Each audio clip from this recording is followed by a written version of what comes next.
Assalamualaikum warahmatullahi wabarakatuh. Selamat datang kembali di Itrium 39 pada materi kita berikutnya, yaitu kesetimbangan kimia.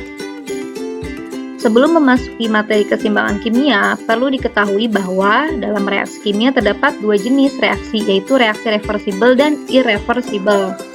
Reaksi reversibel berlangsung dua arah atau bisa disebut reaksi bolak-balik, di mana pereaksi atau reaktan bisa bereaksi menjadi hasil reaksi, lalu hasil reaksi itu kembali lagi menjadi pereaksi. Itu namanya reaksi bolak-balik. Kemudian yang kedua adalah reaksi irreversibel. Untuk reaksi irreversibel hanya berlangsung satu arah atau reaksinya tidak dapat balik lagi. Contoh reaksi reversibel dan irreversibel dapat dijelaskan pada fenomena berikut ini. Es dalam wujud padat atau yang kita sebut dengan es batu dapat mencair ketika suhu lingkungan lebih tinggi dari titik beku air. Kita tahu bahwa titik beku air adalah 0 derajat Celcius. Jadi, ketika suhu lingkungannya di atas 0 derajat Celcius, maka es batu tersebut akan mencair.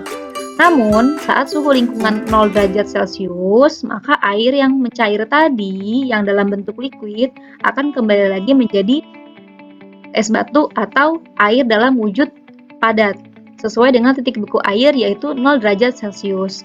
Nah, ini fenomena es batu mencair dan es batu membeku adalah reaksi reversibel atau reaksi yang dapat balik.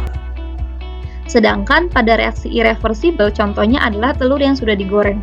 Telur yang sudah digoreng dengan minyak tidak akan bisa kembali lagi menjadi telur mentah, sehingga reaksi ini dikatakan hanya satu kali saja dan tidak dapat balik. Ayo coba sebutkan contoh reaksi reversibel dan irreversibel.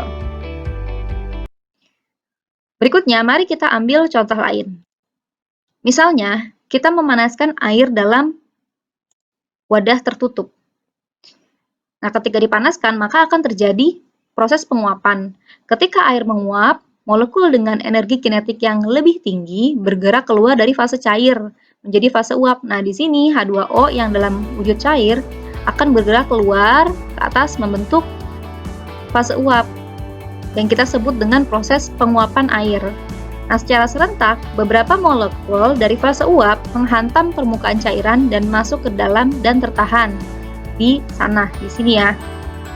Proses serentak ini menimbulkan tekanan uap konstan karena kesetimbangan di mana jumlah molekul yang meninggalkan permukaan cairan, jadi molekul-molekul H2O yang meninggalkan permukaan cairan akan sama dengan jumlah molekul yang masuk.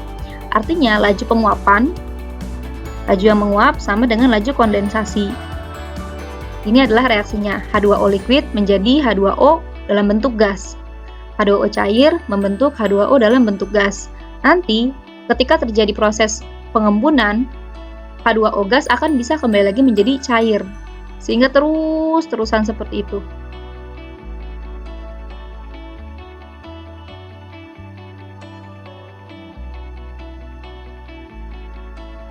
Kesetimbangan kimia adalah keadaan reaksi yang dapat balik, di mana kecepatan maju sama dengan kecepatan reaksi balik.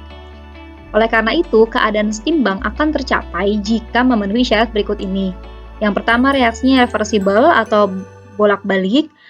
Yang kedua, terjadi pada sistem tertutup di mana tidak ada perpindahan materi. Lalu laju reaksi ke arah kanan sama dengan laju reaksi ke arah kiri.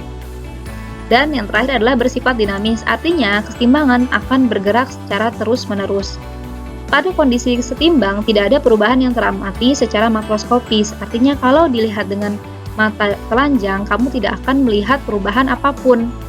Misalnya, pada air yang dipanaskan tadi, ketika terjadi kesetimbangan secara makroskopis tidak akan ada perubahan yang bisa diamati. Konsentrasi reaktan seolah-olah tidak berubah atau tetap, namun secara mikroskopis reaksi terus berlangsung bolak-balik. Untuk pembahasan hari ini sampai di sini dulu ya. Hari ini kita sudah belajar tentang konsep kesetimbangan kimia. Pada pertemuan berikutnya, kita akan membahas jenis kesetimbangan homogen dan heterogen. Sampai jumpa di pertemuan berikutnya. Saya akhiri, wassalamualaikum warahmatullahi wabarakatuh.